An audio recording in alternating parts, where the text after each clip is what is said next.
राधे मेरी स्वामिनी, मैं राधे को दास। राधे मेरी स्वामिनी,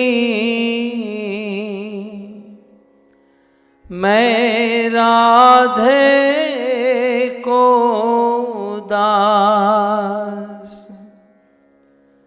जन्म जन्म मोहे दीजियो, श्री वृंदावन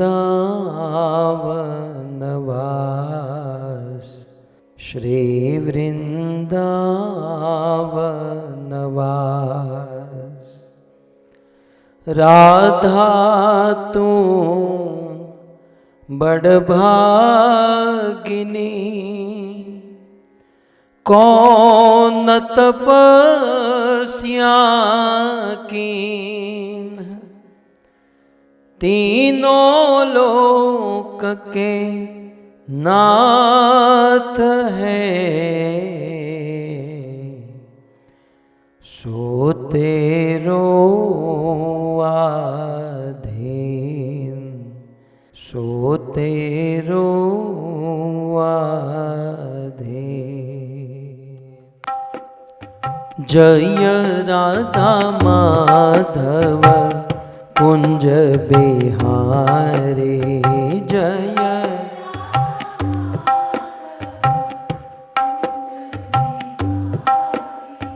जय राधा माधव कुंज बिहारी।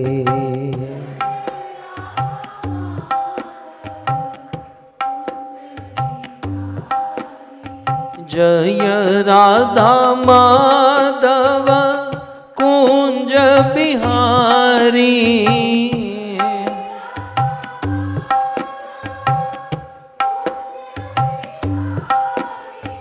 जय राधा माधव कुंज बिहारी।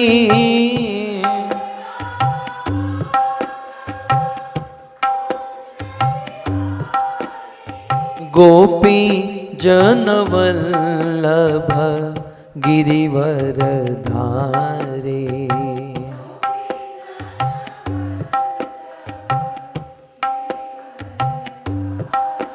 आ गोपी जन वल्लभ गिरिवर धारे।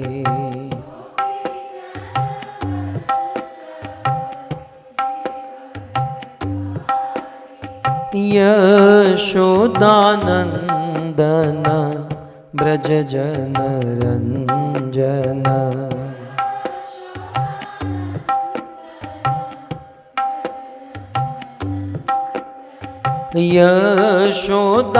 यशोदानंदन ब्रज जन रंजन।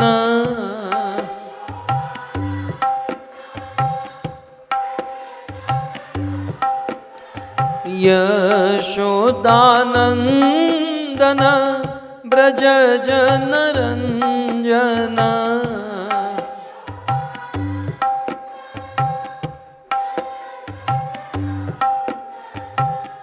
यमुना तीर वनचारी,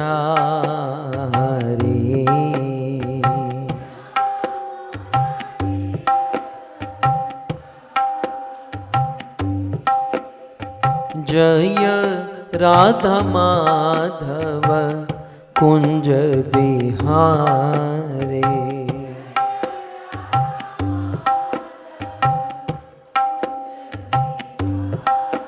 भज गोविंद गोविंद गोपाला भज,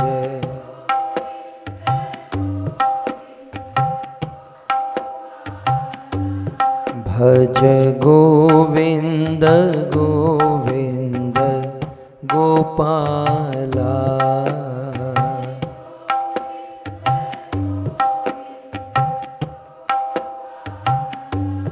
भज मुरली मनोहर नंदलाला।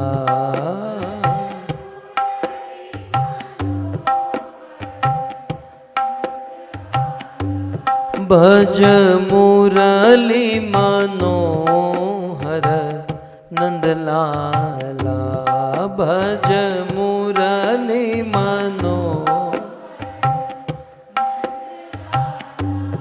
भज गोविंद गोविंद गोपाला। भज गाइए। भज गोविंद गोविंद गोपाला। भज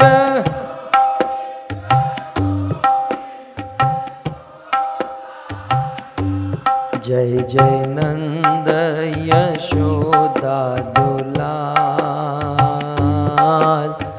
गिरिवरधारी गोपाल। जय जय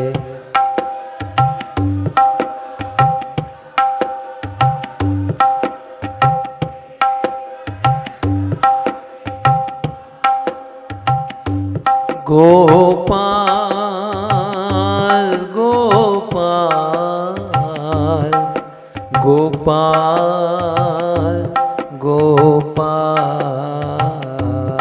गो।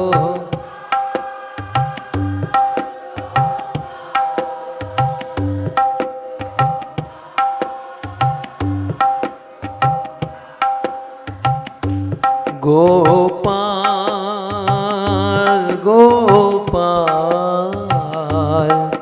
गोपाल गोपाल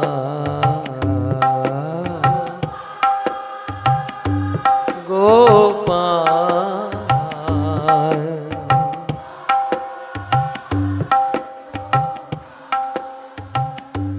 जय जय नंद यशोदा दुलार।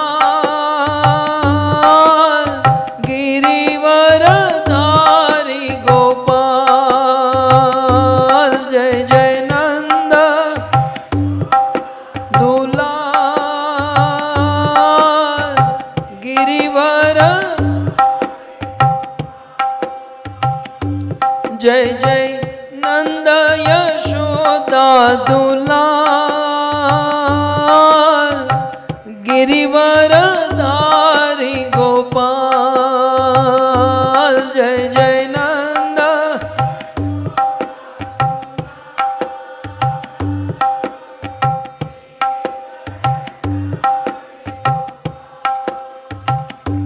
हरे कृष्णा कृष्णा कृष्णा हरे हरे। हरे राम राम राम हरे हरे। गाइए प्रेम से। आओ आओ।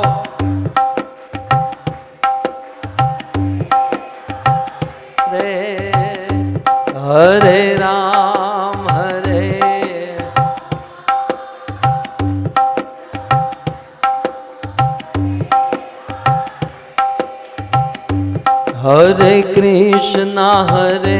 कृष्णा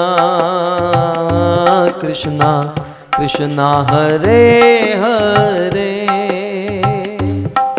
हरे राम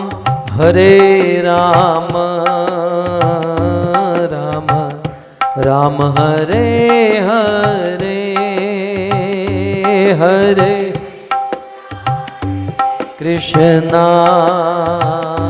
कृष्णा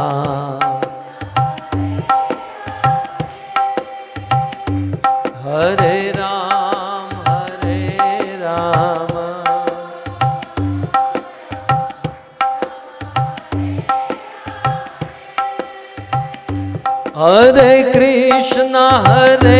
कृष्णा कृष्णा कृष्णा हरे हरे।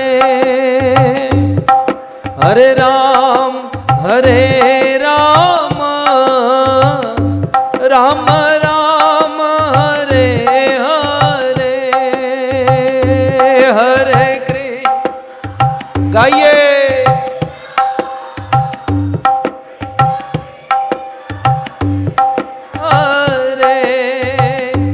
हरे राम हरे राम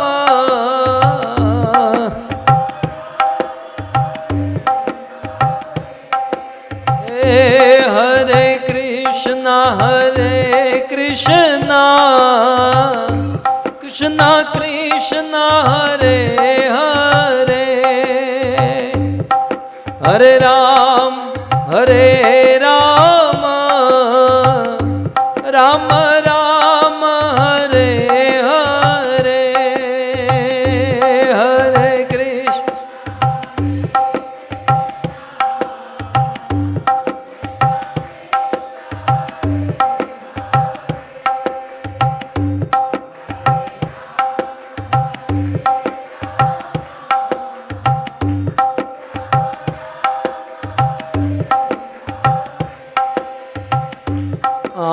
हरे कृष्ण हरे कृष्णा कृष्णा कृष्णा हरे हरे हरे राम राम राम हरे हरे कृष्णा कृष्णा हरे हरे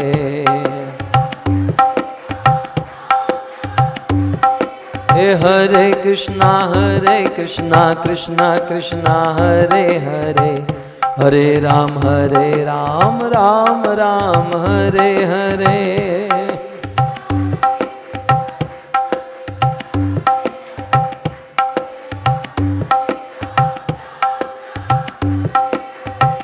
नाम महाधन है अपनो नहीं दूसरी संपत्ति और कमाने नाम महाधन है अपनो नहीं दूसरी संपत्ति और कमाने छोड़ यटा जग की हमको कुटिया ब्रिज माही बनाने हमको कुटिया ब्रिज माही बनाने हमको कुटिया ब्रिज टूक मिले रसिकों की सदा और पीबन को यमुना जल पाने टूक मिले रसिकों की सदा और पीबन को यमुना जल पानी हमें औरन की परवाह नहीं अपनी ठकुराने शिराधिकाराने अपने ठकुराने अपने ठकुराने शिराधिकाराने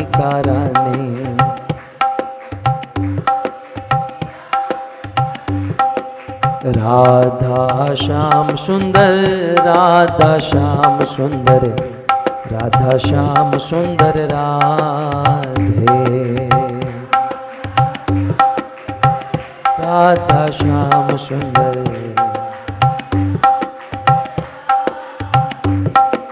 जगन्नाथ जगन्नाथ बलदेव जय सुभद्रा जय जगन्नाथ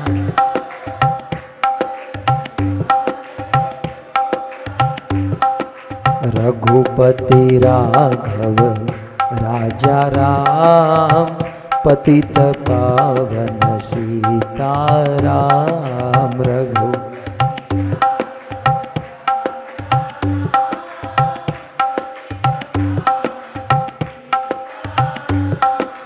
राजा राम राजा राम पतित पावन सीताराम। राजा राम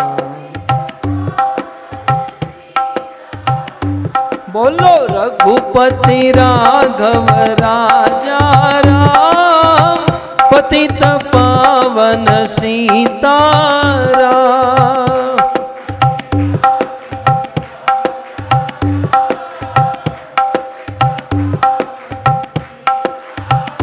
हाँ गौर निताय जय गौर निताय, गौर निताय जय गौर निताय। जय श्री श्री गौर निताय। प्रभुपाद प्रभुपाद प्रभुपाद शिल प्रभुपाद प्रभुपाद। जय जय प्रभुपाद प्रभुपाद प्रभुपाद प्रभुपाद जय प्रभुपाद प्रभुपाद प्रभुपाद। निताय गौर हरि बोल हरि बोल हरि बोल हरि बोल। निताय गौर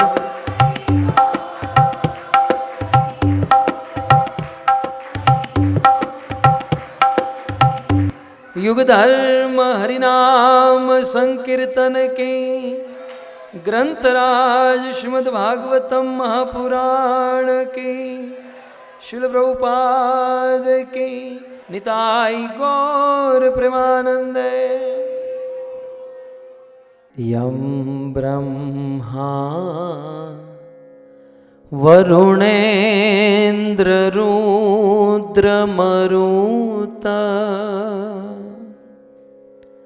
स्तुवन्ति दिव्यैस्तवे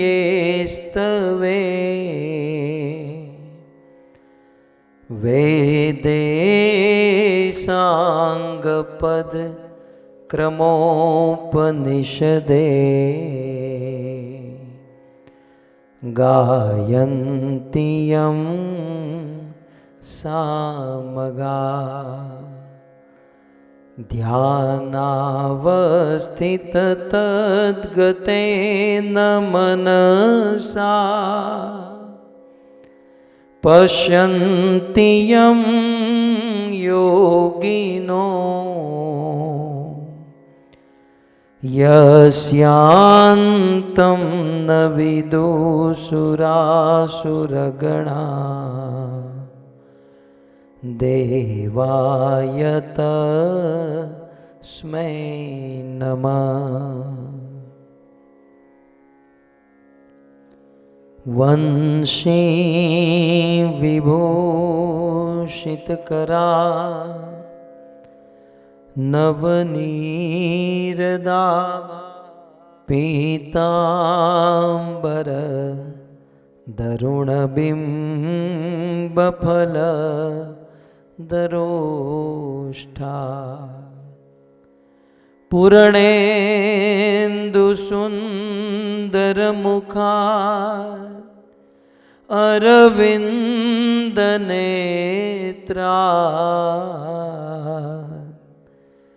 कृष्णात् परं किमपि तत्व अहं न जाने। करारविन्दे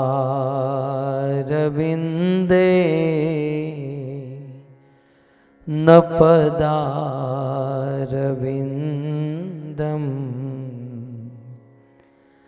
मुखारविन्दे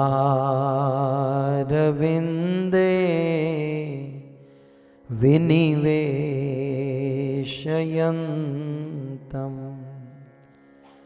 वटस्य पत्रस्य पुटे शयानम्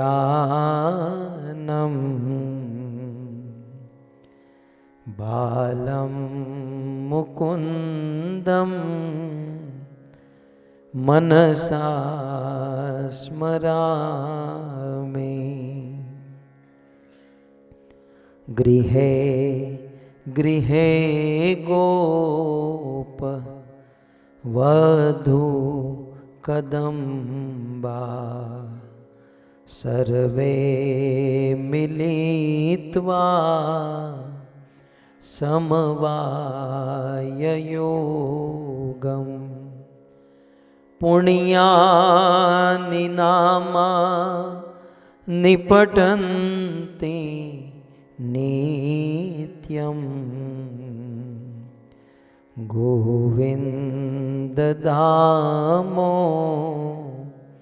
धर्माधवेति।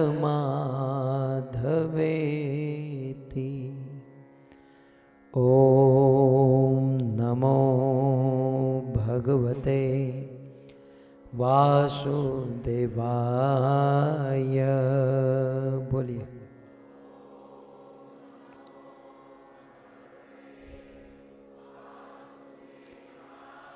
ॐ नमो भगवते वासुदेवाय।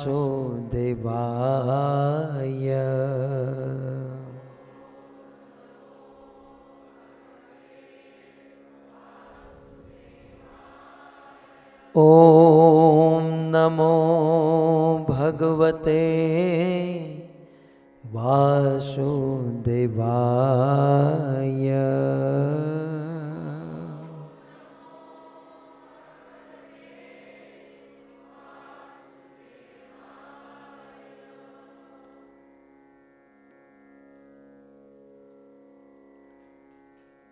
जय जय श्री राधा रमण।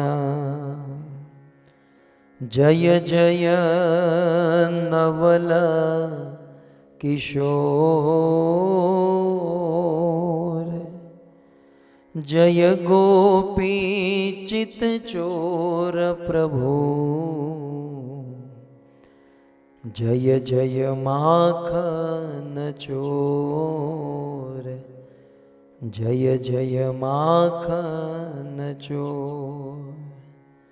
श्री कृष्णचंद्र भगवान की, जगत गुरु श्रील प्रभुपाद की।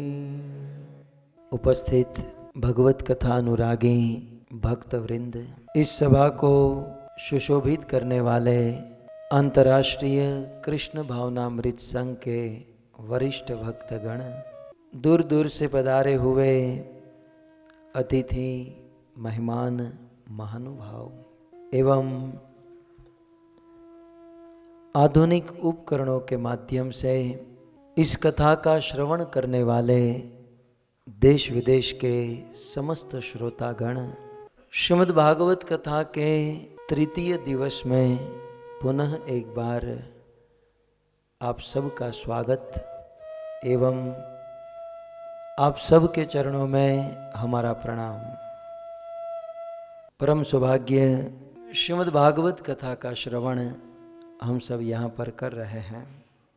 भगवत गीता में कृष्ण कहते हैं, हे अर्जुन, मेरे जन्म और कर्म दिव्य है। यदि अर्जुन मेरे जन्म कर्म के बारे में कोई समझ लेता है, अर्जुन कोई मेरे बारे में तत्व से जान लेता है,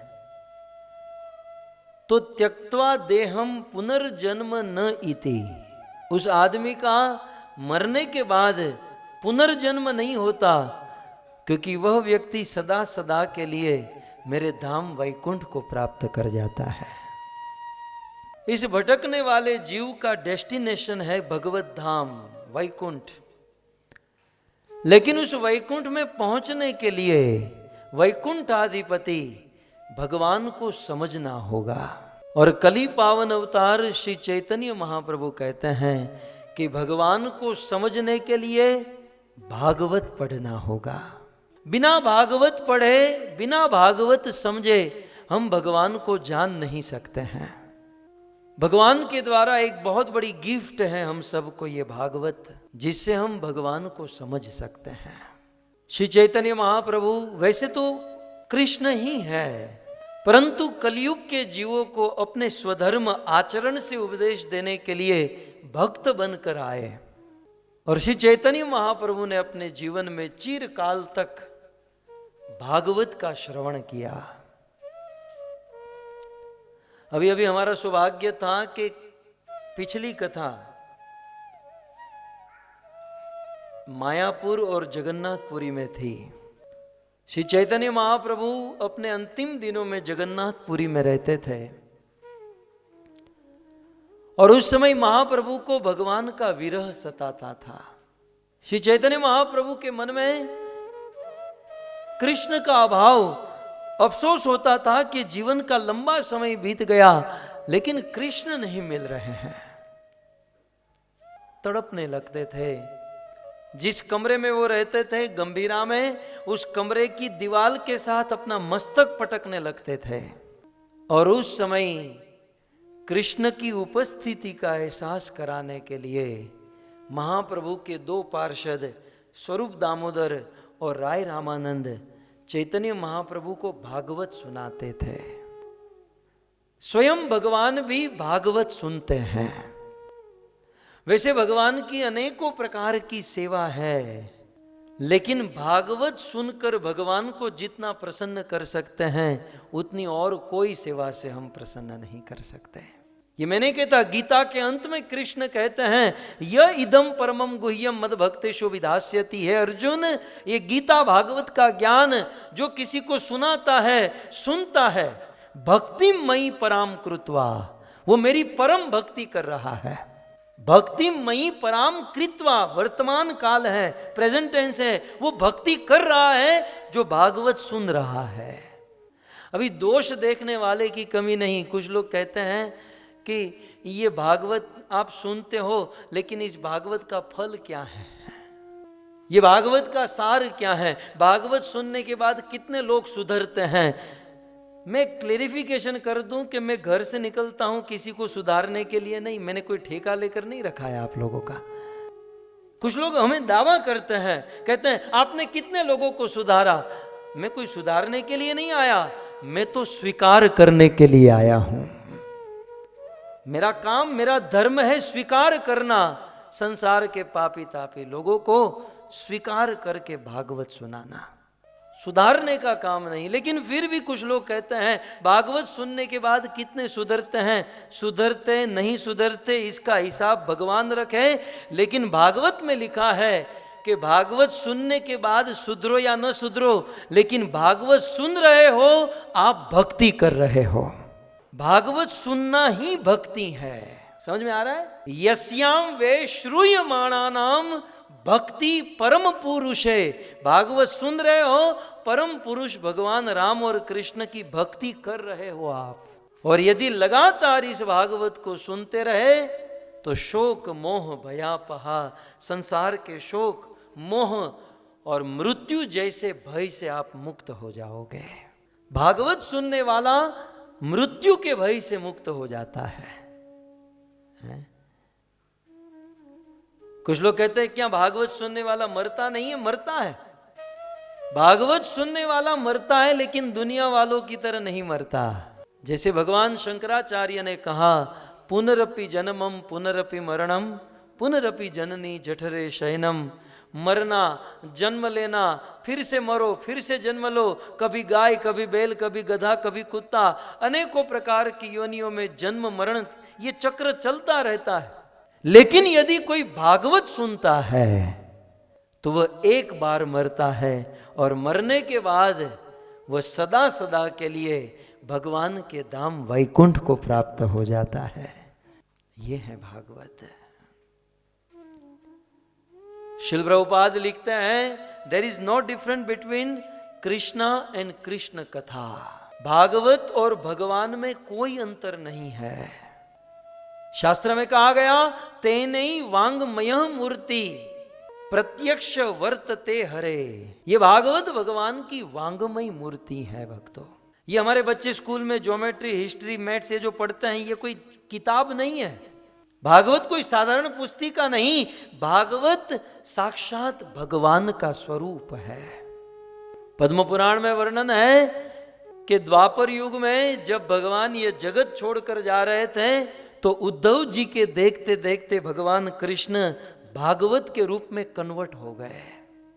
जैसे जैसे रात को चंद्रमा अस्त होता है और सुबह सूर्य उदय होता है, वैसे चंद्रवंश में जन्म लेने वाले कृष्ण का जब अस्त हुआ तब भागवत रूपी सूर्य इस धरती पर प्रकट हुआ। सो साक्षात भागवत भगवान की का वांगमय स्वरूप है।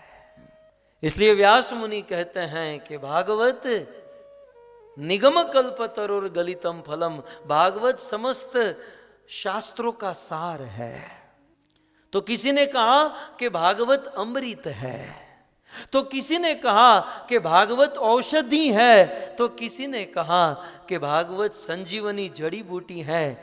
लेकिन हमारे गुजरात के संत ने कहा, कुछ लोग कहते हैं कि भागवत अमृत है, कुछ लोग कहते हैं भागवत फल है, कुछ लोग कहते हैं भागवत संजीवनी है, कुछ लोग कहते हैं भागवत औषधि है। लेकिन एक संत ने बहुत सुंदर कहा कि वास्तव में मेरी दृष्टि से देखा जाए तो भागवत बेर का पेड़ है। बेर जानते हैं?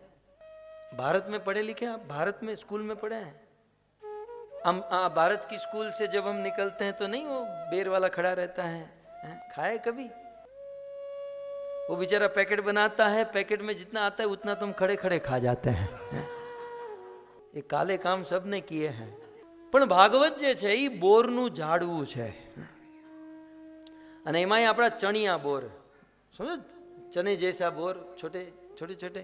जो गांव में रह चुके हैं इस बात को अच्छे से समझ सकते हैं कि वो लाल छोटे से बेर जब तोड़ने जाते हैं उसमें बहुत कांटे होते हैं उस बेर के पेड़ में। कोई आदमी या कोई स्त्री अपने शर्ट या साड़ी को कितना भी बचा कर रखे, बेर के पेड़ के पास गए तो साड़ी और शर्ट उस कांटे में फंसता है और जरूर फंसता है। आप कितना भी सतर्क रहो और बेर तोड़ने जाओ तो आपकी साड़ी फंस ही जाएगी, शर्ट फंस जाएगा। उस संत ने कहा कि भागवत बेर का पेड़ है, यदि आप भागवत में आकर बैठ गए तो आपका मन रूपी कांटा भागवत रूपी शर्ट में फंस जाएगा, आपका मन इसमें फंस ही जाएगा। सो भागवत साक्षात भगवान है और इस भागवत को यदि हम ध्यान से सुने और समझने का प्रयास करें तो मानो लगता है कि हम साक्षात भगवान के गोद में बैठे हैं। वैसे इस संसार में अनेकों सफल नारी हुई। द्रौपदी को ले लीजिए। जब द्रौपदी हस्तिनापुर से द्वारिका जाती थी, कृष्ण की 16,108 पत्नियां द्रौपदी के चरणों में बैठती थी और कृष्ण की 16,108 पत्नी द्रौपदी को कहती थी, द्रौपदी हम 16,000 पत्नी हैं और हमारा एक ही पति है, हम 16,000 मिलकर भी एक पति को प्रसन्न नहीं कर पा रही हैं। है ना? कुछ कृष्ण की स्थिति द्वारिका में कुछ ऐसी थी कि वो रात दिन रोते रहते थे। तो कृष्ण की पत्नियां कहती हैं कि हम 16,000 हैं लेकिन फिर भी एक पति है हमारा, उसे खुश नहीं रख पा रहे हैं, प्रसन्न नहीं कर पा रहे हैं। और द्रौपदी तुम एक हो और तुम्हारे 5 पति हैं और पांचों को तुम प्रसन्न रखती हो, पांचों की तुम सेवा करती हो। हमें बताओ कि पति की सेवा कैसे करनी चाहिए।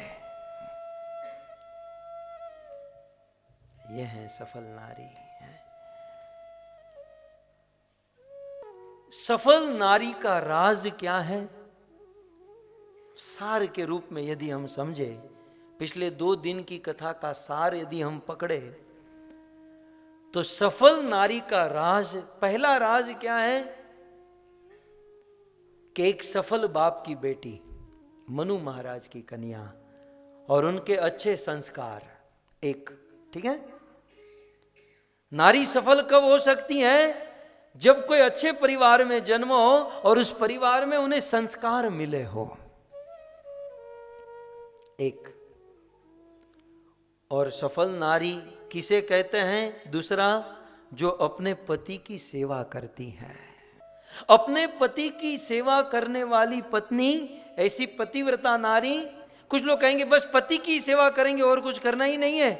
यदि पति की सेवा करे और पति प्रसन्न हो जाए तो भगवान आपके घर पे पुत्र बनकर आ जाए। ये प्रसंग तो है ही जो हम सुनेंगे, लेकिन इतिहास में और एक प्रसंग है। अत्रि ऋषि की पत्नी अहल्या, सक्सेस नारी, चित्रकूट में रहते हैं।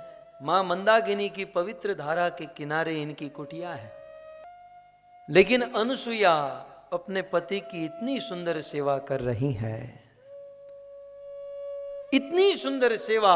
पति प्रसन्न है, पतिव्रता नारी है, स्वप्न में भी और कोई पुरुष को न देखना न सोचना। एक दिन नारद मुनि विचरण करते करते वैकुंठ पहुंचे और क्षीर सागर में भगवान विष्णु शयन कर रहे हैं और लक्ष्मी जी उनके चरण दबा रही है। नारद जी ने लक्ष्मी जी से कहा कि क्या चरण दबा रही हो, सेवा करना यदि सीखना है तो अनसुईया के पास जाओ। अच्छा, लक्ष्मी जी ने कहा ये अनसुईया मेरे से भी अच्छी सेवा करती हैं। बोले अनसुईया के सामने तुम कुछ नहीं हो। अनसुईया अपने पति अत्रि की इतनी अच्छी सेवा कर रही है कि उनकी ख्याति, उनकी कीर्ति तीनों लोकों में फैल रही है। इतना सा सुनना था, लक्ष्मी जी का दिमाग बिगड़ा। तुरंत फोन उठाया और पार्वती को फोन किया और ब्रह्मा की पत्नी ब्रह्माणी को कॉन्फ्रेंस में लिया। और लक्ष्मी जी कहती हैं कि ये नारद हमको क्या बोल रहा है। बोले क्या हुआ बहन। बोले वो अनसुईया का नाम तीनों लोकों में अमर हो रहा है और हमारे रहते हुए कोई आगे बढ़ जाए, हमारे रहते हुए किसी और का नाम हो जाए। तो वो दोनों कहने लगी हाँ सही बात है, बहुत बुरी बात है। बोले तो क्या करें। बोले एक काम करते हैं, उनकी परीक्षा लेते हैं। लेकिन सखी परीक्षा कैसे ली जाए। बोले अपने अपने पतियों को भेजते हैं। लक्ष्मी जी ने कहा सही बात है, मेरा तो सोते ही रहता है पूरा दिन। शिर दक्षाई में भी सो, गर्भ दक्षाई में भी सो, कारण दक्षाई में भी सो, बस सोने सोने के अलावा कुछ नहीं। और जब यहां आता है तो जीव जागो गोरा चांद बोले। खुद सो और दुनिया को जगाओ। तो देखो मेरा तो सोते ही रहता है। तो ब्रह्माणी कहती है मेरा तो बस तो वेद ही पढ़ते रहता है। पार्वती कहती है मेरा ध्यान में बैठा रहता है। ये तीनों निकम्मे हैं, कुछ काम के नहीं है। ये तीनों को भेजते हैं। ब्रह्मा विष्णु महेश यद्यपि सृष्टि के ईश्वर, लेकिन पत्नी के सामने किसकी चलती है। खंबा तोड़कर नरसिंह अवतार धारण किया, हिरण्याकश्यप को फाड़ दिया है, जिसकी भ्रिकुटी भंग मात्र से करोड़ों ब्रह्मांड का प्रलय हो जाए, लेकिन पत्नी के सामने तो आदमी ठंडा हो जाता है ना। पूरी दुनिया में विश्व विजय करके, राजा दिग्विजय करके घर पर आए, लेकिन घर आते ही अपना मुकुट पत्नी के चरणों में रख देता है कि मैं तेरी गाय, गाय भी बड़ी होती है अब तो बकरी, मैं तेरी बकरी। तो भेजते हैं इन तीनों को। तीनों ने अपने अपने पतियों को जगाया। वेद पढ़ रहा था, वो ध्यान में था, ये सो रहे थे। तीनों को जगाया। बोले क्या सो रहे हो, जाओ हमारा एक काम करके आओ। क्या काम है देवी। बोले वो अनसुईया का नाम हो रहा है, बस ऐसे ही फिजूल है, उसकी कीर्ति बढ़ रही है, जाओ उनकी परीक्षा लेकर आओ। यहां से लक्ष्मी ने अपने पति विष्णु को भेजा, पार्वती ने शिव को भेजा, ब्रह्माणी ने ब्रह्मा को भेजा, और तीनों एक चौराहे पर एकत्रित हुए। तीनों एक रोग के शिकार थे। तीनों ने कहा जो तोर गति वो मोर गति। मुझे भी मेरी पत्नी ने भेजा, उसने कहा मुझे भी मेरी पत्नी ने। तीनों चलते चलते आए चित्रकूट। अत्रि ऋषि घर पर नहीं थे और अनसुईया की परीक्षा करनी थी। रास्ते में ही सोच लिए कि परीक्षा क्या करेंगे। बोले काम करते हैं, ब्राह्मण का रूप धारण कर लेते हैं, भिक्षा मांगेंगे और धर्म संकट में डालेंगे। तीनों ब्राह्मण का रूप लेकर अनसुईया के आश्रम में, अत्रि घर पर नहीं, और भिक्षान देही, मां भिक्षान देही जब ऐसा बोलने लगे तो अनसुईया आई और भिक्षा देने लगी। तब इन तीनों ने कहा कि हम कोई साधारण साधु नहीं है, हम ऐसे वैसे दीक्षा नहीं लेंगे। तो भाई कैसे लेंगे, क्योंकि परीक्षा करनी थी।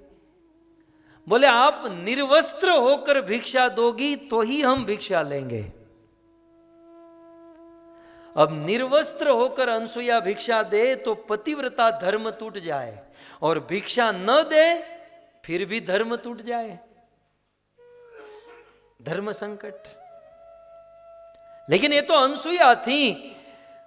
अनसुईया ने उसी समय संकल्प किया कि मैं यदि पतिव्रता नारी हूं, यदि मैंने मेरे पति की अच्छे से सेवा की है और स्वप्न में भी पर पुरुष को देखा नहीं है, तो ये तीनों ब्राह्मण एक एक दिन के बच्चे बन जाए। इतना बोलते ही ये तीनों ब्राह्मण एक एक दिन के बच्चे बन गए। और एक दिन के लड़के के सामने निर्वस्त्र होकर भिक्षा देने में कोई पतिव्रता धर्म नहीं टूटता है। भिक्षा दे दी, भिक्षा हो गई, लेकिन ये 3 बच्चों का क्या करें। अनसुईया ने 3 पलने मंगवाए और पालने में तीनों को सुला दिया। अब 1 दिन, 2 दिन, 3 दिन, 4 दिन, 5 दिन, 10 दिन बीता। पार्वती का फोन आया, તમાર ભાઈ હજી ઘરે નથી આવ્યા। આ हिंदी वाला नहीं समझे।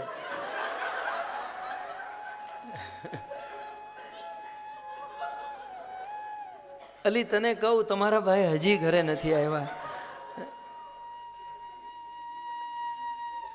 हाँ તમારા ભાઈ નથી આવ્યા, તમારા ભાઈ થવા માંડ્યું। तीनों फोन में बात करने लगे कि हाँ भाई मेरा पति भी नहीं आया, मेरा भी नहीं आया, मेरा भी है। क्या हुआ होगा, 10 दिन से भेजा है। मैं सोच ही रही थी कि ये सोता हुआ ही अच्छा है, इसको मत भेजो, लेकिन भेजा तो अब देखो खो गए। क्या करे, चलो ढूंढने निकलते हैं। ये तीनों देवी अपने अपने पतियों को खोजने चली। ये तीनों देवी आई, पार्वती, ब्रह्माणी और लक्ष्मी अनसुईया के आश्रम में चित्रकूट में पहुंची। अनसुईया को कहा, मां आपने हमारे पतियों को देखा? बोले हमने नहीं देखा। आपके पति कौन? बोले ब्रह्मा, विष्णु, महेश। अनसुईया ने कहा मैंने नहीं देखा। बोले नहीं, हमने हमारे पतियों को आपके घर पर भेजा था। बोले आपके पति नहीं आए। बोले मां हमने आपकी परीक्षा लेने के लिए भेजा था, वो ब्राह्मण का रूप लेकर आए होंगे। बोले हाँ 10 दिन पहले 3 ब्राह्मण आए थे। बोले वही हमारे पति है, बताओ ना कहां पर है? तीनों पालने में सोए हुए हैं, जाओ ले लो। ये तीनों दौड़ कर गई, पालने में उठाया। 10 दिन का विष्णु गोद में ले लिया लक्ष्मी जी ने।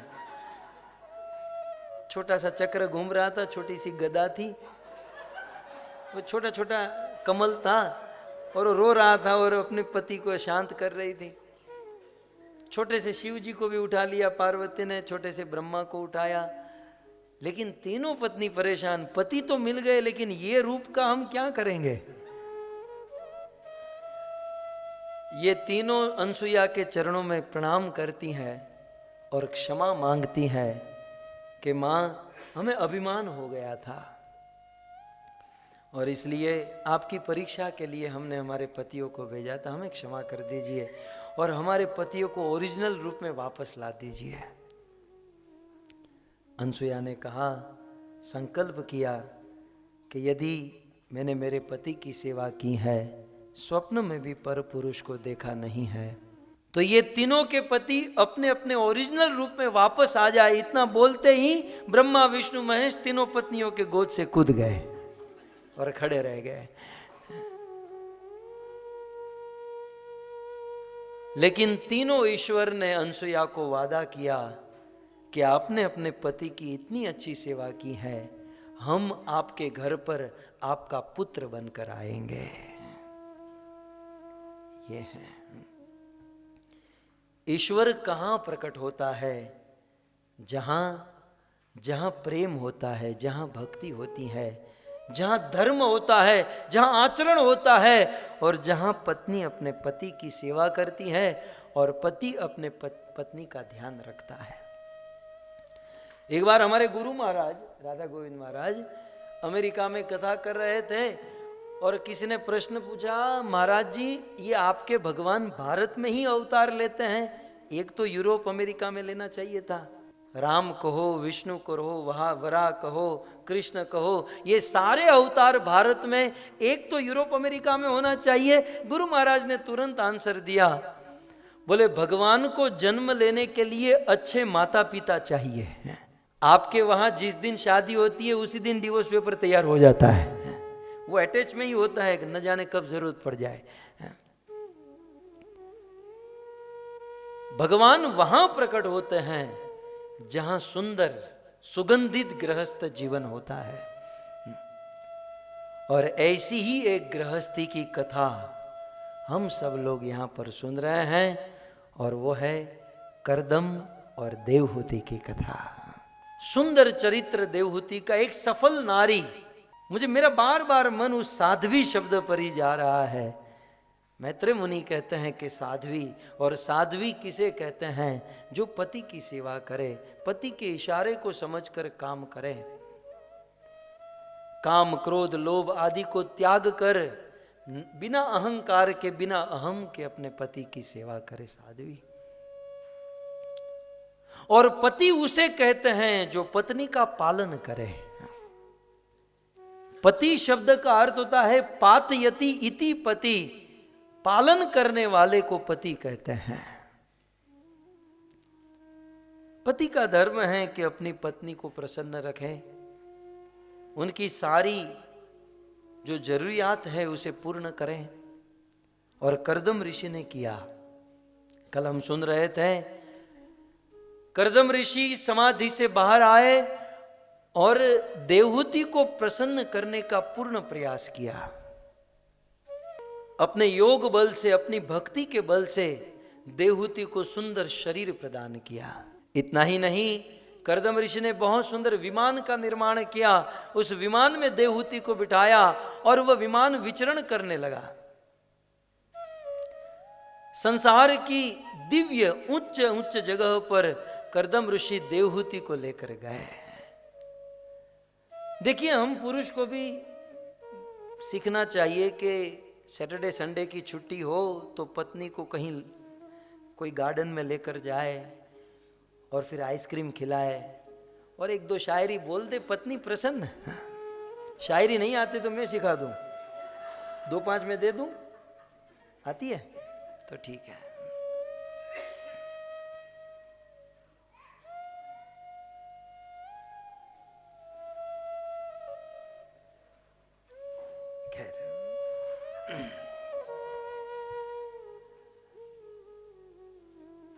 लेकिन कभी कभी कुछ लोग भक्ति में आकर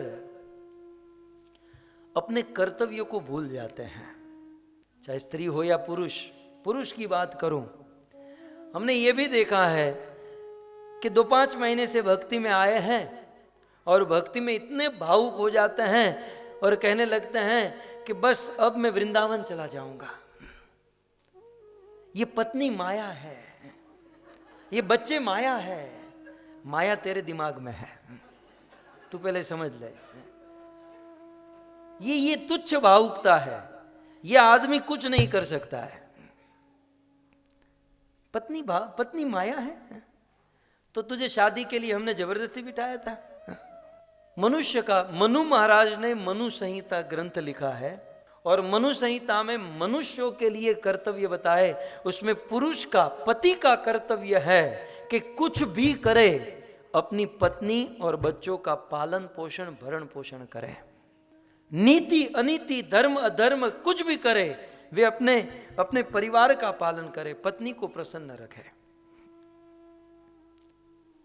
पुरुष का धर्म है कि अपनी पत्नी को सुंदर शब्द कहे।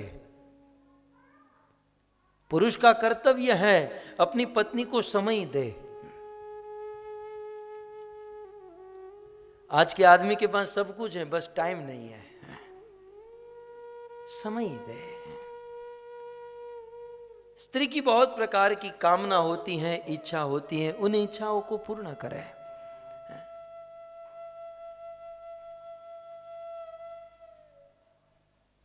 कभी कभी कुछ लोग भक्ति के नाम से, भक्ति के आड़ में अपने कर्तव्यों को चूक जाते हैं। देखिए, भक्ति स्वतंत्र धर्म है।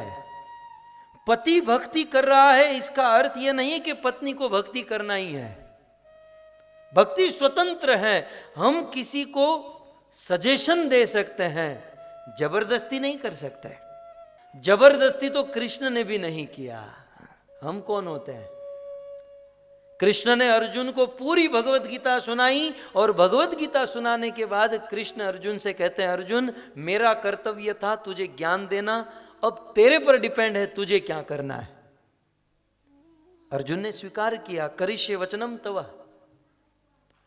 हमारा कर्तव्य, हमारा धर्म है हेल्प करना, सजेशन देना।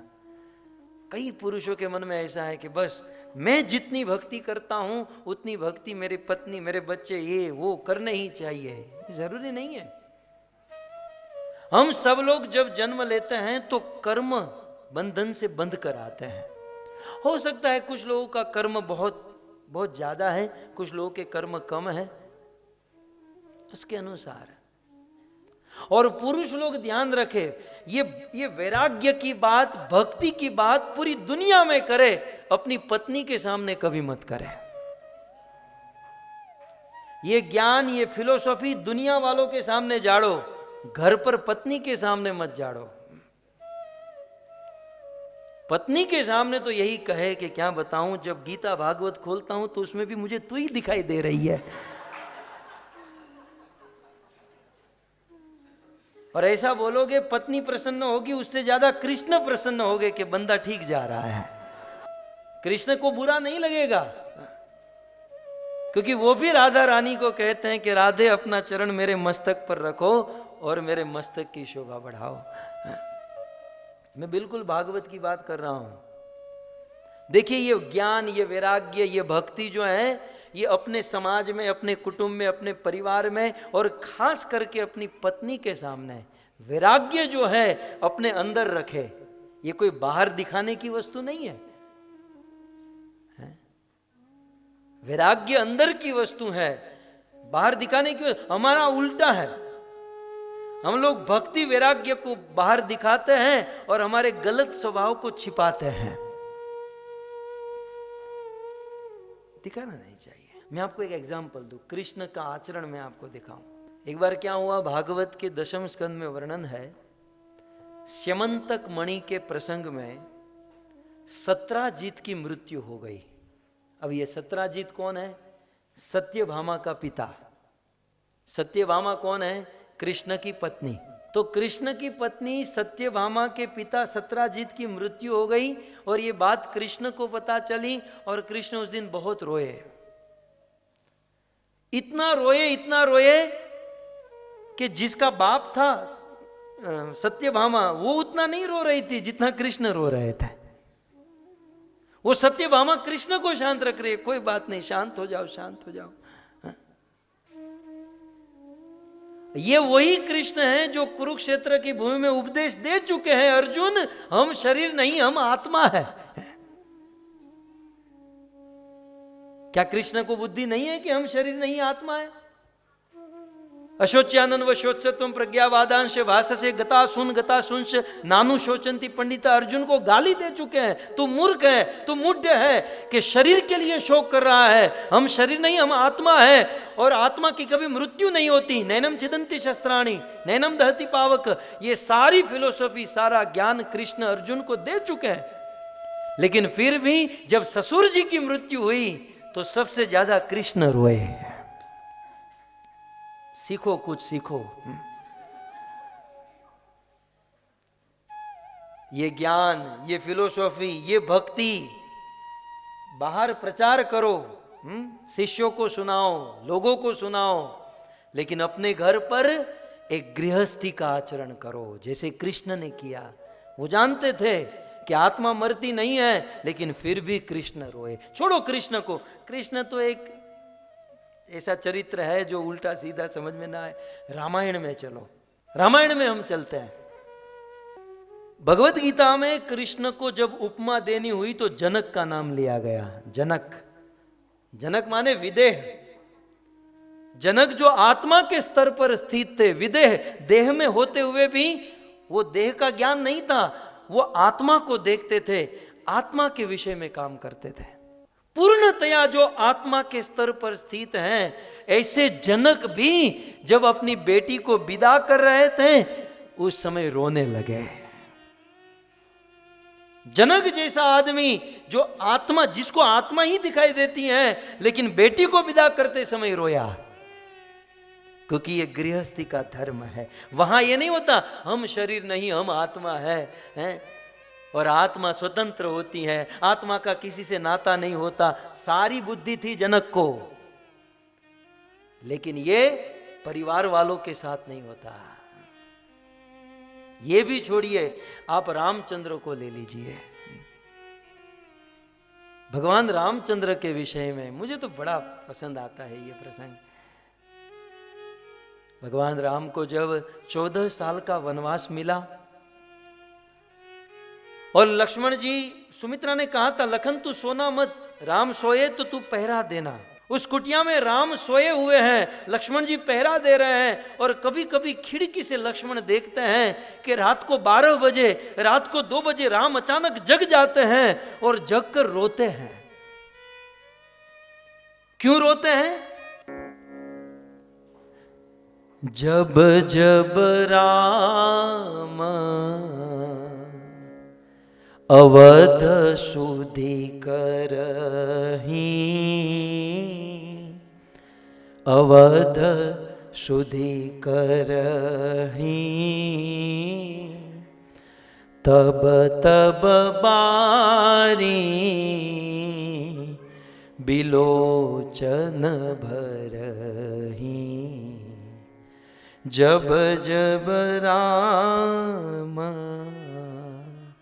रामायण में लिखा है कि राम रात को 2 बजे जग जाते थे, और जब जब राम अवध सुधि करही, राम को अयोध्या की याद आती थी। सुमिरी मातु पितु परिजन भाई, अपने माँ को याद करके राम रोते थे, अपने बाबा को याद करके रोते, अपने परिजन भाई भरत को याद करके रात को 12-2 बजे राम रोते थे। क्या नहीं जानते थे कि हम शरीर नहीं आत्मा है? एक बात इस संदर्भ में समझ लीजिए कि हमारा जीवन 2 ट्रैक पर चलता है। ये मानव जीवन, मनुष्य जीवन 2 ट्रैक पर चलता है, और वो 2 ट्रैक कौन से हैं? एक शरीर का धर्म, एक आत्मा का धर्म है। कुछ लोग ऐसे हैं जो मात्र शरीर के धर्म को ही निभा रहे हैं, बस शरीर शरीर शरीर। तो कुछ लोग ऐसे हैं जो शरीर के धर्म नहीं, बस भक्ति भक्ति भक्ति भक्ति वैराग्य। बुद्धिमान व्यक्ति वो है जो दोनों ट्रैक पर चले, दोनों ट्रैक पर चले। हमें शरीर मिला है, हम संसारी हैं, हम गृहस्थ हैं, हम बहुत सारे परिवार फैमिली के साथ रहते हैं, तो हमारा धर्म फैमिली का ध्यान रखना भी है, और साथ ही साथ आत्मा का धर्म भगवान की भक्ति और सेवा करना। ये दोनों ट्रैक पर गाड़ी समान रूप से चलनी चाहिए। थोड़ा भी बैलेंस बिगड़ा तो जीवन रुक जाएगा। दोनों ध्यान में रखे, भजन करे, लेकिन भजन करने के साथ साथ भागवत कहता है कि कैसे लोगों के साथ कैसा व्यवहार करे, ये ध्यान रखे। और खास करके मैं तो पतियों की बात कर रहा हूं। खबरदार, आज के बाद अपनी पत्नी को कहा है तुम भक्ति करो, उसको बुद्धि नहीं है।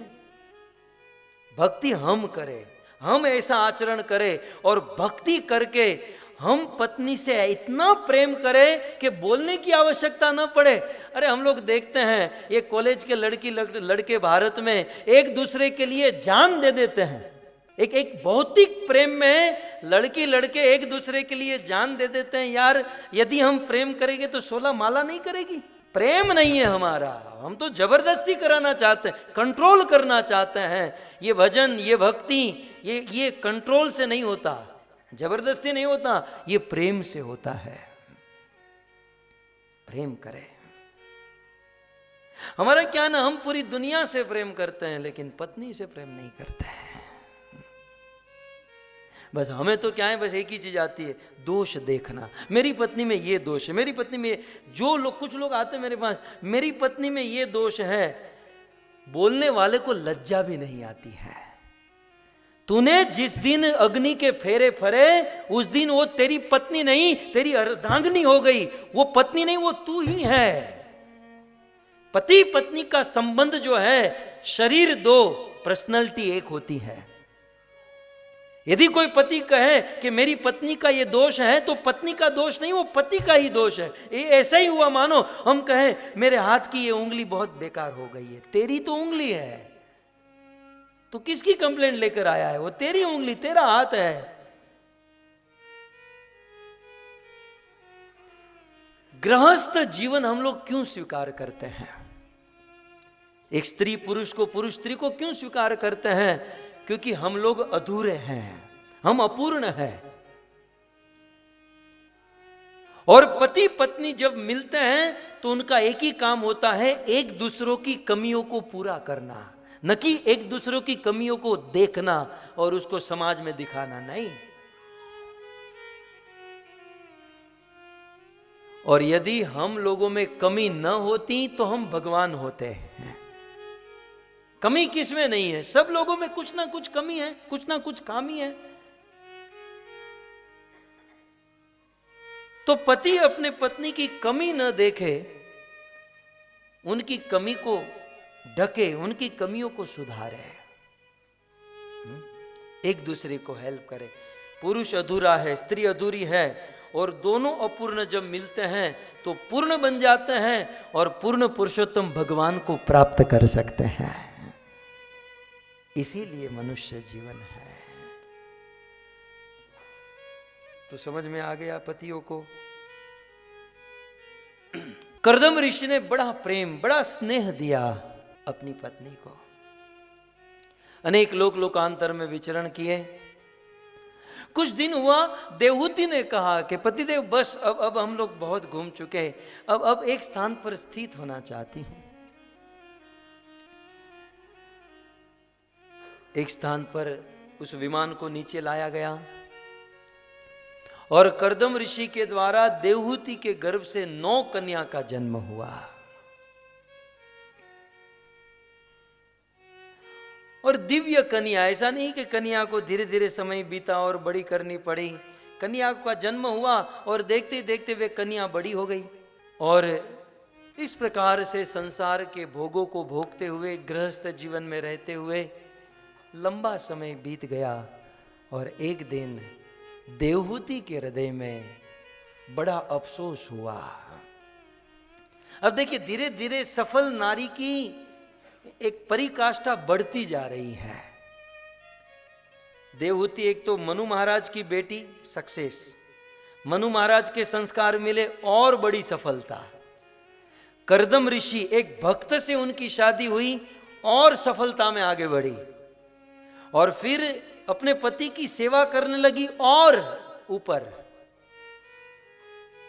और फिर पति के द्वारा देवहूति को सुख मिला, संसार के सारे भोग मिल गए और सक्सेस बन गई।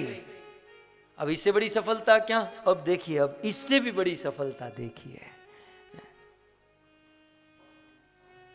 एक दिन देवहूति अपने पति के पास आती है और अफसोस करते हुए कहती है कि मैंने मेरे जीवन का लंबा समय व्यर्थ ही गवा दिया। एतावतालम कालेन व्यतिक्रांतेन में प्रभो इंद्रियार्थ संगेन परित्यक्त परात्मनः।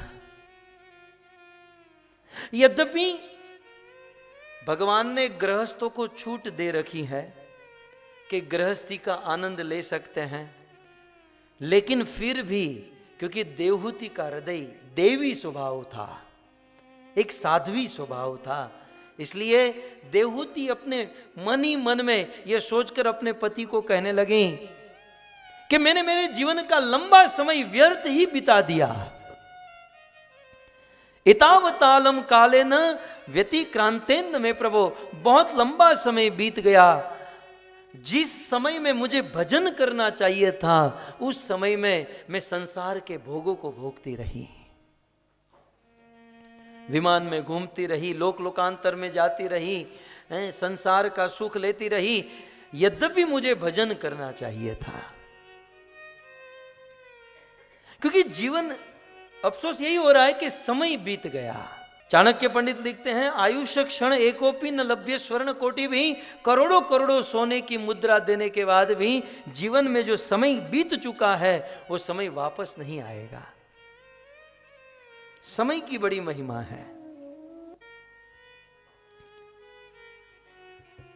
तो अफसोस करते हुए कहती है कि मेरा लंबा समय इंद्रिय भोग में ही बीत गया, और मुझे कितना बड़ा सौभाग्य मिला कि मेरा पति एक बहुत बड़ा भक्त, एक बहुत बड़ा साधु। मुझे मेरे पति से भक्ति सीखनी चाहिए थी, भक्ति सीखने के बदले मैं मेरे पति से भोगों की आशा रखने लगी।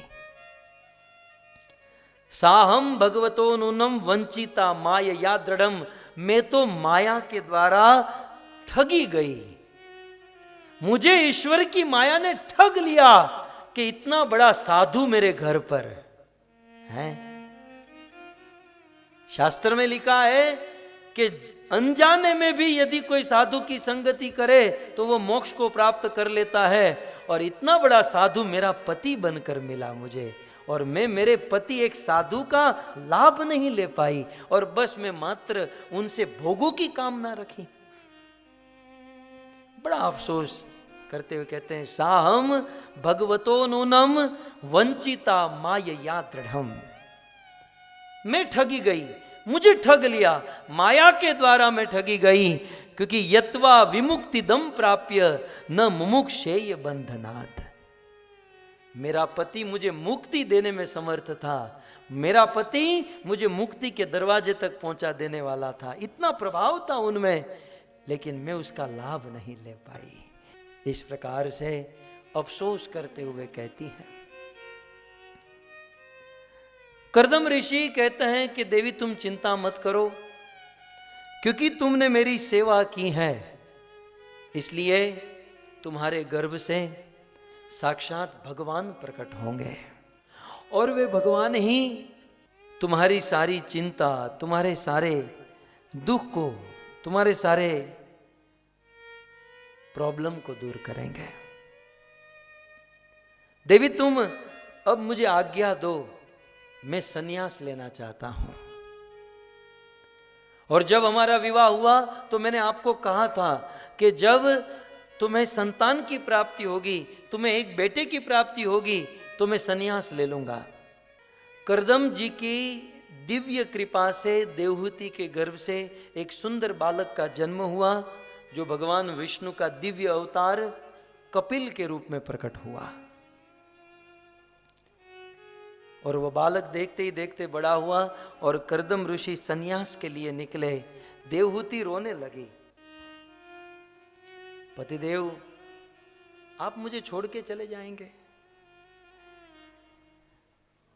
कर्दम ऋषि ने कहा कि तुम चिंता मत करो, मैं जा रहा हूं, लेकिन मैं हमारे पुत्र को छोड़कर जा रहा हूं, और भगवान की यही आज्ञा है मुझे, और ये बात तुम्हारे पिता ने भी मुझे कही थी। कर्दम ऋषि अपने बेटे के पास जाते हैं कि बेटा मैं जा रहा हूं, भगवान कपिल ने तो कहा पिताजी आपको जाना ही चाहिए, और जिस मृत्यु को जीतना अत्यंत कठिन है, आप जाकर भजन करो और दुस्त्यज मृत्यु के ऊपर आप विजय प्राप्त करो, और माता की चिंता मत करो, मैं मां के साथ हूं, मां का ध्यान में रखूंगा। मैत्री मुनि कहते हैं कर्दम ऋषि वन में गए, वन में जाकर भजन किए और भगवान को प्राप्त कर लिए। दूसरी ओर भगवान कपिल देव के बारे में शौनक ऋषि कहते हैं, कपिलः तत्व संख्याता भगवान आत्म मायया जात स्वयं जह साक्षात प्रज्ञप्ते आत्म प्रज्ञप्त ये नृणाम। नैमिषारण्य में कथा सुनते हुए शौनक जी कहते हैं कि कपिलः तत्व संख्याता।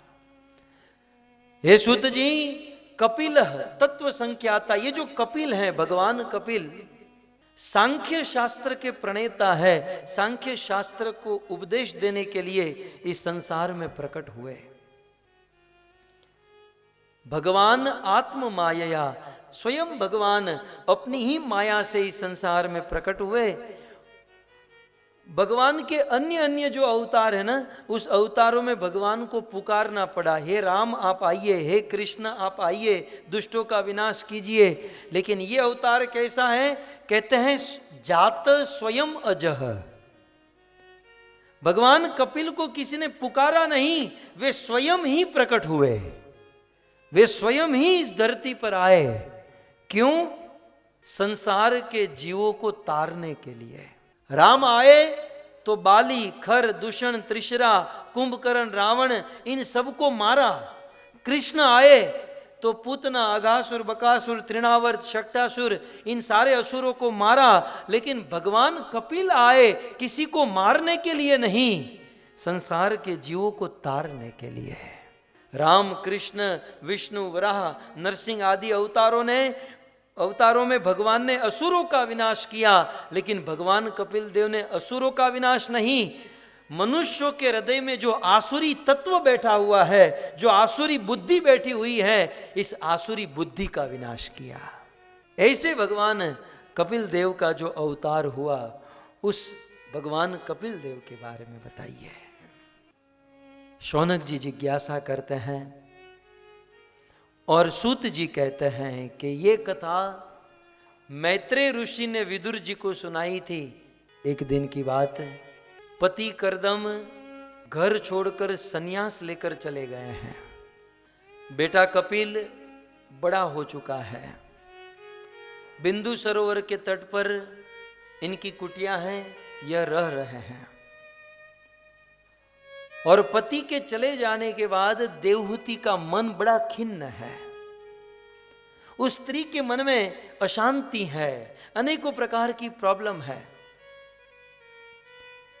और एक दिन देवहूति अपनी सारी प्रॉब्लम को लेकर अपने पुत्र भगवान कपिल के पास आती हैं। और देवहूति भगवान कपिल को क्या कहती हैं? देवहूति वाच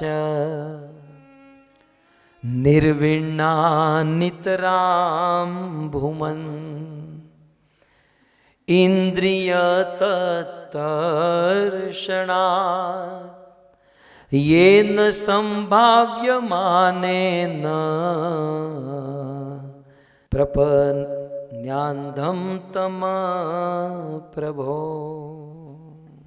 हे प्रभो, निर्विण्णा नितराम, एक एक शब्द समझिएगा। निर्विण्णा नितराम, निर्विण्णा का अर्थ होता है दुखी, नितराम माने बहुत। देवहूति भगवान कपिल के पास आकर कहती हैं कि निर्विण्णा नितराम, हे प्रभु मैं अत्यंत दुखी हूं। निर्विण्णा नितराम भूमन, हे भूमन, हे बुद्धिमान, हे प्रभु मैं अत्यंत दुखी हूं। मानो भगवान कपिल पूछे भाई दुख का कारण क्या है? असत इंद्रियतर्षणात्, प्रभु मेरे दुख का कारण है असत इंद्रिया। असत ये जो इंद्रिया है, आंख, कान, नाक, जीह्वा, त्वचा, ये जो हमारी इंद्रिया है, ये इंद्रिया मेरे दुख का कारण है। यदि हमें कोई पूछे कि हमारे दुख का कारण क्या है, हम लोग कहते हैं वो मुझे दुख दे रही है, वो दुख दे रहा है, फलाना, ये यहाँ वहाँ। बाहर के लोग दुख का कारण नहीं, ये हमारा शरीर, ये हमारी इंद्रिया ही दुख का कारण है। शरीर अविद्या जाल। कुलशेखर आलवार कहते हैं शरीर व्याधि मंदिरम सतसंधि जर्जरम। ये शरीर जो है रोगों का घर है। ये हमारे शरीर में शत संधि, 100 संधियां है, और जर्जरम ये दिन भर दिन जर्जरित बूढ़ा होते जाता है। और शरीर की इंद्रियां ही हमें दुख देती हैं। तो निर्विण्णा नितराम भूमन, हे भूमन, हे प्रभु, मैं अत्यंत दुखी हूं और दुख का कारण है असत इंद्रिया। ये मेरी इंद्रिया मेरे दुख का कारण है। एक बार एक राज्य में एक राजा बीमार हो गया। इतना बीमार हुआ, बड़े बड़े वैद्य डॉक्टरों को बुलाया गया, फिर भी ठीक नहीं हुआ। उस समय उस देश का बहुत बड़ा वैद्य आया, राजा के हाथ को देखा। उस वैद्य ने कहा एक इलाज है। राजा के मंत्री ने कहा जल्दी बताओ, हम सारे इलाज कर चुके हैं और आपके पास इलाज है तो बताओ। उस वैद्य ने कहा कि इस राजा को किसी सुखी आदमी का कुर्ता पहना दो,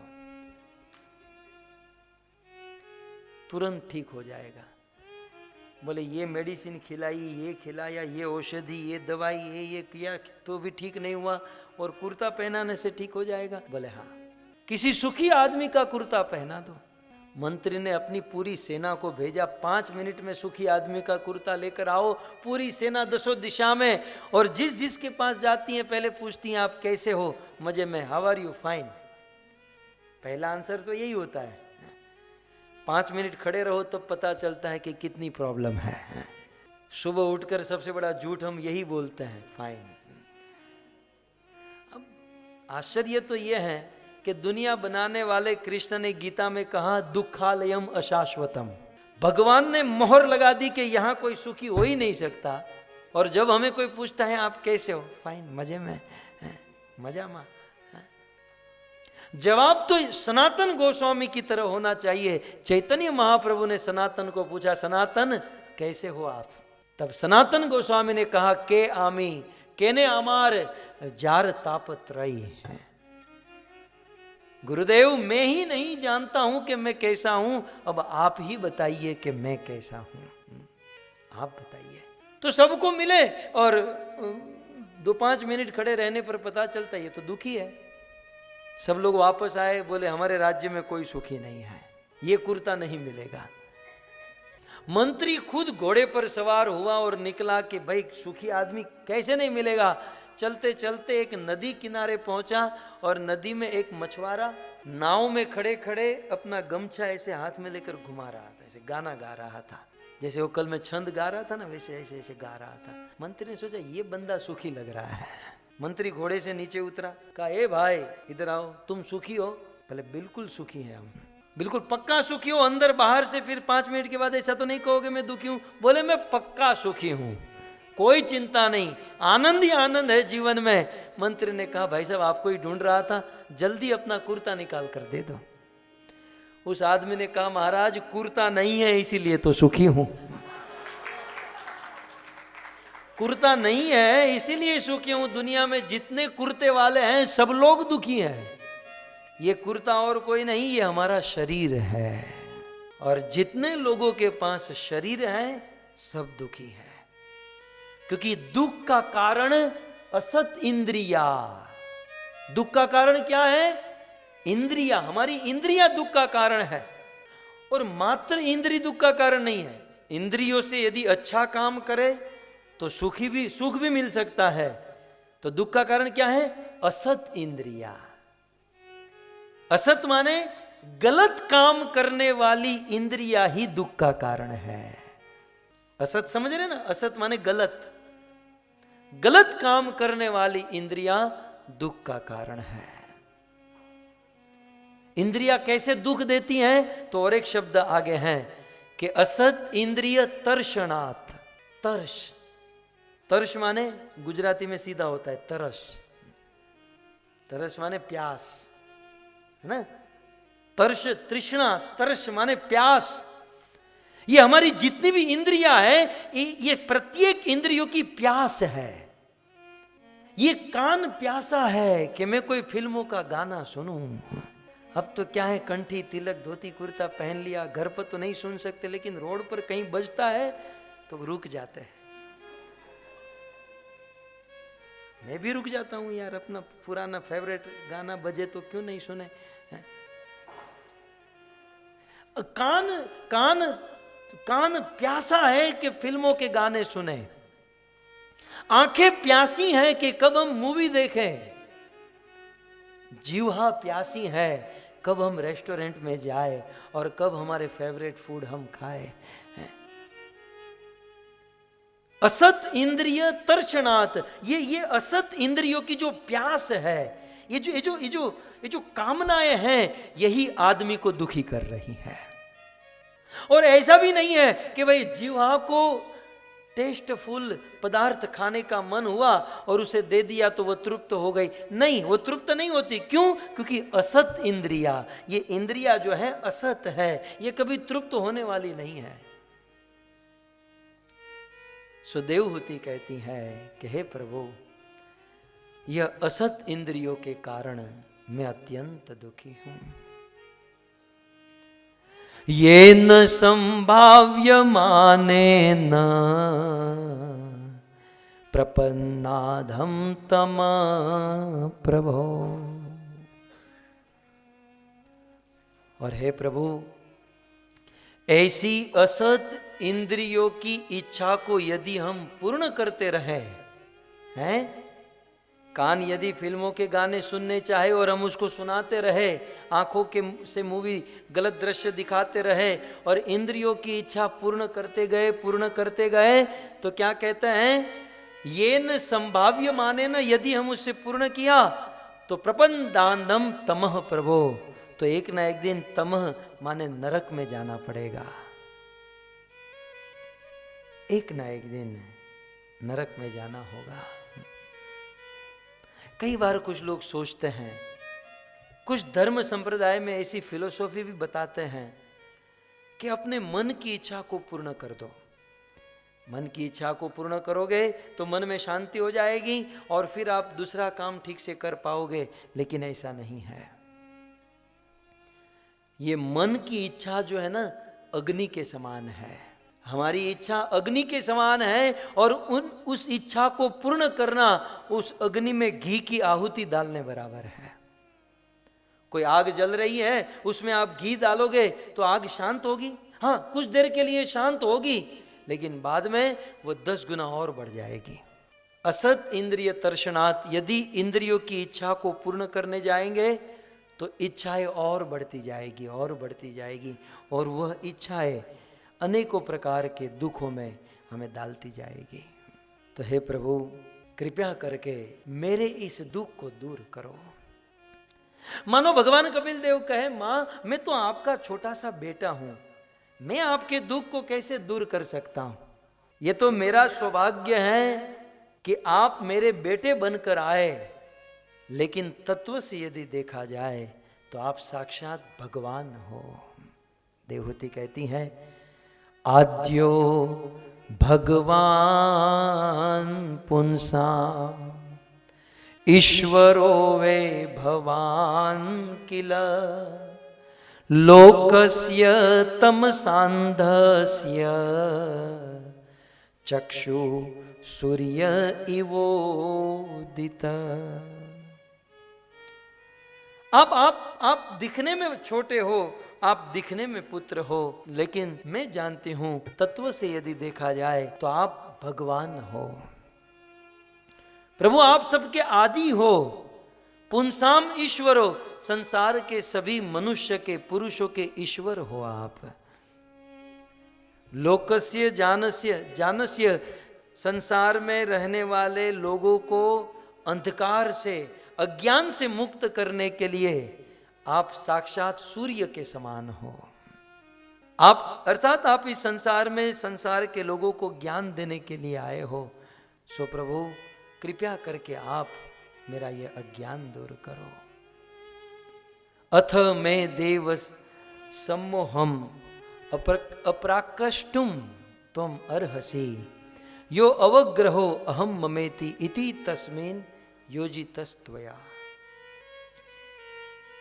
हे प्रभु, इस संसार में जब किसी व्यक्ति के जीवन में अज्ञान आता है, और अज्ञान से ही सारी फजीयत शुरू होती है, और अज्ञान का प्रथम स्टेप क्या है जानते हैं? इस शरीर को मैं मान लेना ये सबसे पहला अज्ञान है। तत्व से देखा जाए, भगवत गीता कोर्स आपने सुना है, नहीं सुना है तो सुन लीजिए। सबसे पहला सिद्धांत क्या है? We are not a body, we are a soul. हम लोग शरीर नहीं है, हम आत्मा है। ये सत्य ज्ञान है। और ये ज्ञान जिसको नहीं है, तो लोग समझते हैं कि हम ये शरीर है, आत्मा कुछ नहीं है। जब शरीर को ही कोई मैं मानने लगता है, वहां से अज्ञान शुरू होता है। जब शरीर को मैं मानते हैं तो शरीर से जितने भी जुड़े हुए हैं उसको मेरा मानते हैं। और शरीर से जुड़े हुए जो लोग हैं उनके प्रति प्रेम रखते हैं, और जो शरीर से जुड़े हुए नहीं हैं उनके प्रति द्वेष होता है। राग और द्वेष और जीवन लीला शुरू हो जाती है। फिर इनको गिराओ, इनका अच्छा सोचो, इनका बुरा सोचो। सो इस प्रकार से व्यक्ति संसार के परम अज्ञान में फंस जाता है। तो हे प्रभु, आप मेरे अज्ञान को दूर करो, और भले आप मेरे पुत्र हो, लेकिन आज मैं आपकी मां बनकर नहीं, मैं आपका शिष्य बनकर आपके पास आई हूं। त्वं त्वाम गतम शरणं शरणय्यं स्वभृत्य संसारतरो कुठारम जिज्ञासयाहं प्रकृते पुरस्य नमामि सद्धर्मविदां वरिष्ठम्। तम त्वाम गताहम शरणम शरण्यम। हे प्रभु, मैं आपके शरण में आई हूं। भले आपकी मां हूं, लेकिन मां बनकर नहीं, आज शिष्य बनकर आई हूं। भक्तों, गुरु बनाने के लिए कोई उम्र नहीं देखी जाती। उम्र के अनुसार तो कपिल देव छोटे हैं, देवहूति बड़ी है। गुरु की कोई उम्र नहीं होती। गुरु ज्ञान, वैराग्य और भक्ति से बड़ा होता है। और जहां ज्ञान, वैराग्य, भक्ति दिखाई दे तो बुद्धिमानी यही है कि उन्हें गुरु बना लिया जाए। तो मैं आपके शरण में आई हूं, और स्वभृत्य संसार तरो कुठारम, और मैं जानती हूं कि इस संसार रूपी वृक्ष को काटने के लिए आप कुल्हाड़ी के समान हो, फरसू के समान हो। मुझे विश्वास है आप में कि आप संसार की आसक्ति को और इस संसार के बंधन को फरसू की तरह काट दोगे। इसलिए जिज्ञासयाहं प्रकृते पुरुषस्य नमामि सद्धर्म विदाम वरिष्ठम। इसलिए आज ये देवहूति आपके चरणों में जिज्ञासा कर रही है कि मुझे प्रकृति और पुरुष के बारे में बताइए। इस संसार में दो वस्तु है, परा प्रकृति, अपरा प्रकृति। इस संसार में प्रकृति माने ये संसार, और हम सब जीव।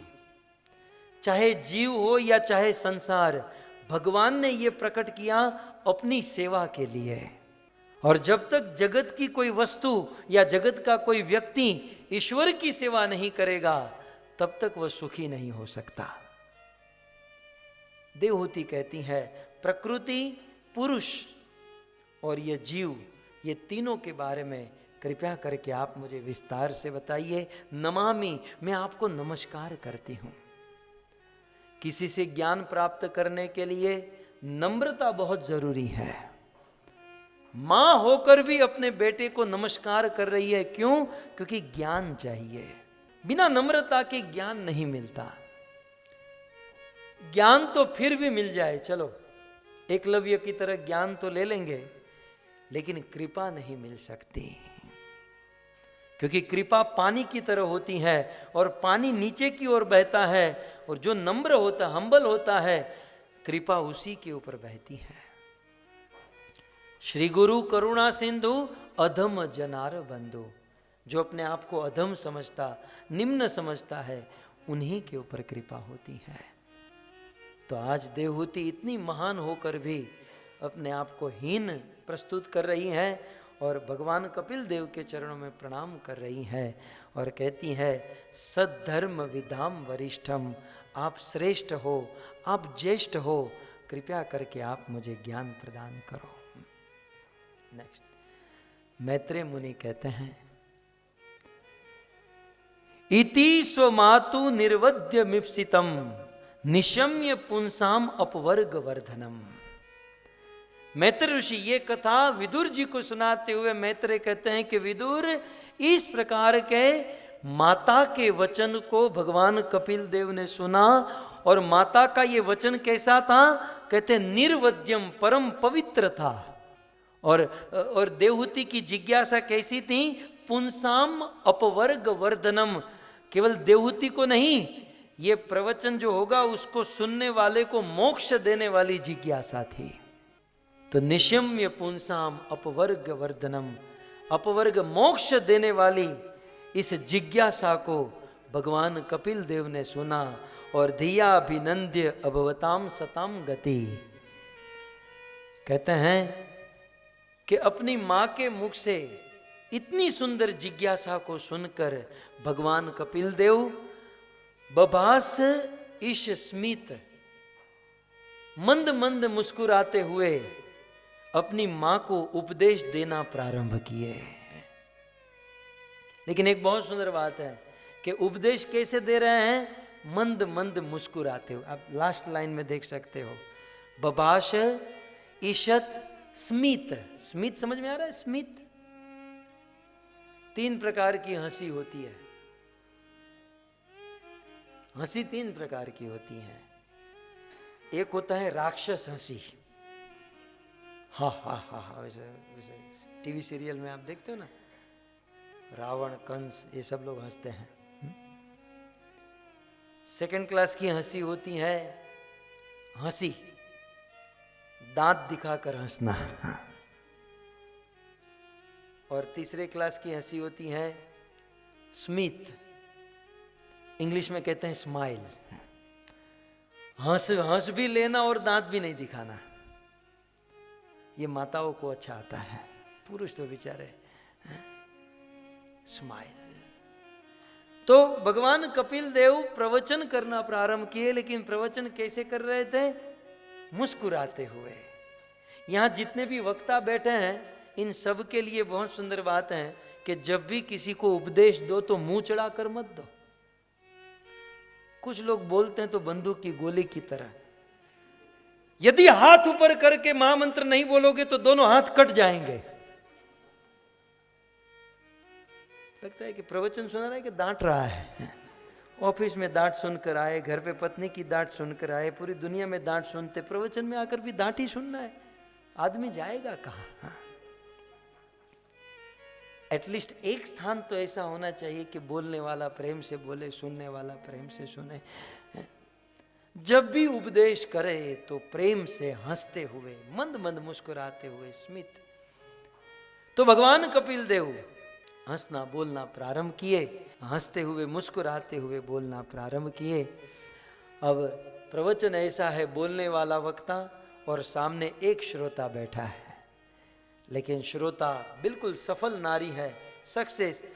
अब देवहूति सभी रूप से सक्सेस होती जा रही है।